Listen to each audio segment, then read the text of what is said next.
կրկին թանկանոց unboxing ու այս անգամ Louis Vuitton-ի Ombre Nomade-ն է։ Ու եթե անկեղծ ամեն անգամ իրեն բացելիս հասկանում եմ, որ ինչի է իր շուրջ այսքան շատ խոսակցություններ։ Իրա տուփը կրկին 200 մլ-ն է,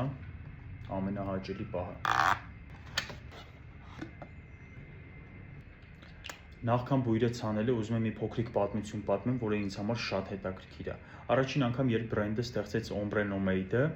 այս օծանելիքի պարֆումերը Ժակ Կավալյեն չասեց եկեք ուղակի ինչ-որ մի հատ ուդային կոմպոզիցիա ստեղծենք։ Ինքը մոտ 2.5 տարի փնտրեց այն բնական ուդը, որը կհամապատասխանի Ombre Nomade-ին։ Ու ամենահետաքրքիրն է նա, որ Louis Vuitton-ը այս տարբերակը թողարկեց ոչ թե եվրոպական շուկայի համար, այլ մերձավոր արևելքի երկրների, քանի որ այնտեղ իրոք հասկանում են ուդի մշակույթի մասին։ Louis Vuitton-ի համար սա հերթական լյուքս դասի օծանելիքը չէր, այլ ուզում էին ստեղծել մի հատ բույր, որը կհարգի մերձավոր արևելքը, որտեղ դարեր շարունակ ուդը եղել է իրանց մշակույթի մի մաս։ Եվ վերջապես մի հատ ցանենք։ Աստված, այստեղ ուդը շատ ծխային է, փայտային, տեղ-տեղ գրեթե կաշվային,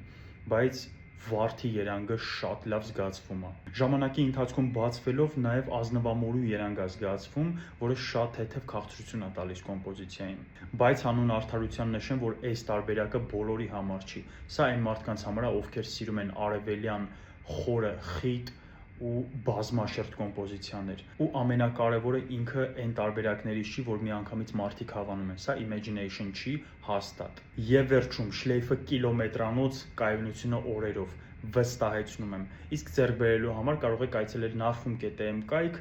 առկա է ինչպես ռասպիվ տարբերակով, այնպես էլ փակ ամբողջական տուփ տարբերակներով։